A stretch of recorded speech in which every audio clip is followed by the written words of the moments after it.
Okay, Bauer. It is a mistake to criticize the city for being overzealous in its issuance. Issuance. I challenge you to use that word this week. Or not. Or not. Or never mind. In its issuance of parking tickets. Your issuance of glances at me is annoying. You could say that. Anyways, it's a mistake. That sounds like a conclusion. It's a mistake to criticize the city. So some people are criticizing the city for issuing so many parking tickets. Sounds like DC. And it's a mistake to do that. So this person says you shouldn't criticize them. Sound good? I have to translate that because it's kind of wordy. And there's multiple actors there. Can you imagine? Oh, this must be the reason why. Can you imagine how much worse parking would be if parking regulations were not enforced? Wait. Okay, so this sounds to me like this person is saying there's two options. What are the two options?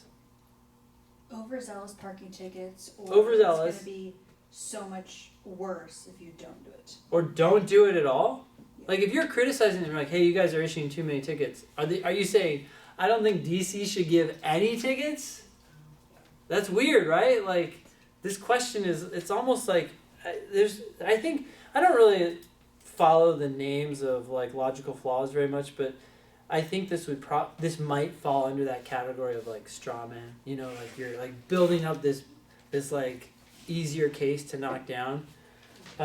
Sure, it would be really bad if no one enforced it, but what about just enforcing it a little bit less zealously, right? Okay, the reasoning in Bauer's argument is most vulnerable to criticism on the grounds that he goes from one extreme to another, something like that. I'm sure the LSAT's not going to say it that way, but that would be a prediction. A, misrepresents a criticism about the consequences of a practice as a criticism about the intrinsic value of the practice.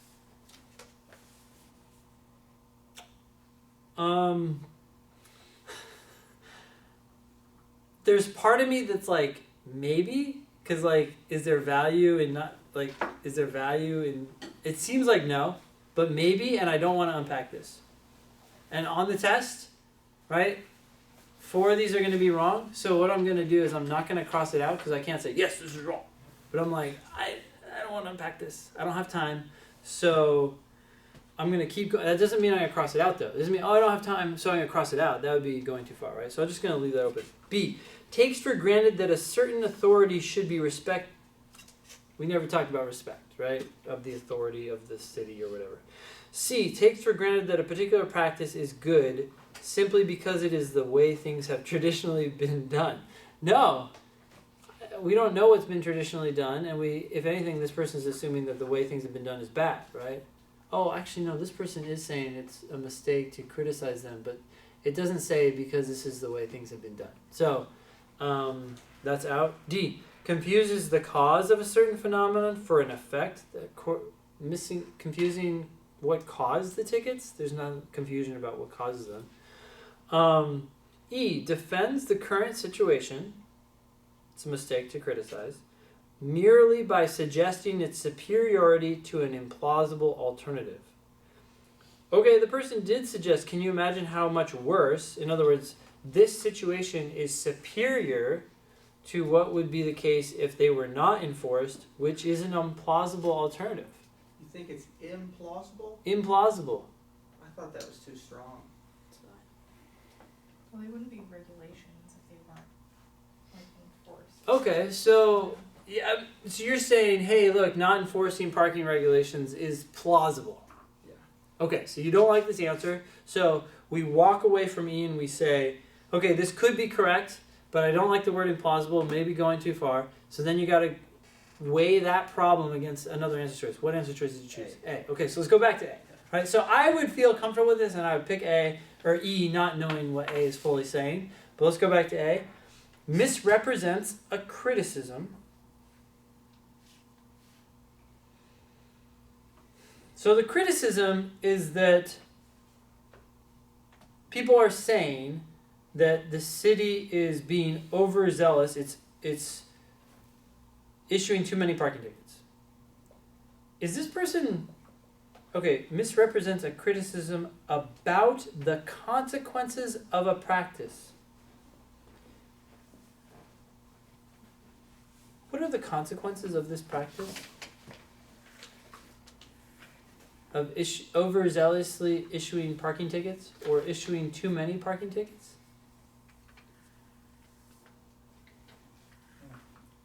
Well, when you say it like that. I knew it was the same thing.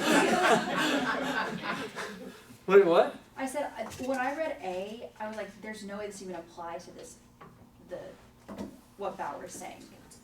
I'm having trouble. That's what I'm trying to do, right? I'm trying to take these abstract terms, this is what we got to do, and we got to apply them to concrete things from the passage. The consequences of the practice, I don't know what those are. So does this person misrepresent them? As criticism about the intrinsic value of the practice. Practice is inherently valuable. I mean, whoever wrote this answer choice is like alluding to things, right? Because you're like, wait, if it wasn't enforced, we're losing the value, the intrinsic value of that enforcement. But we're struggling to like take that concrete idea and pin it to a couple of these abstract terms. You only need to fail with one, but I'm struggling with a couple of these. Like, what were the consequences? What's the intrinsic value? So I'm going to say too many problems compared to E. So even though E may be imperfect, it's the best of 5. Cool? Cool. All right.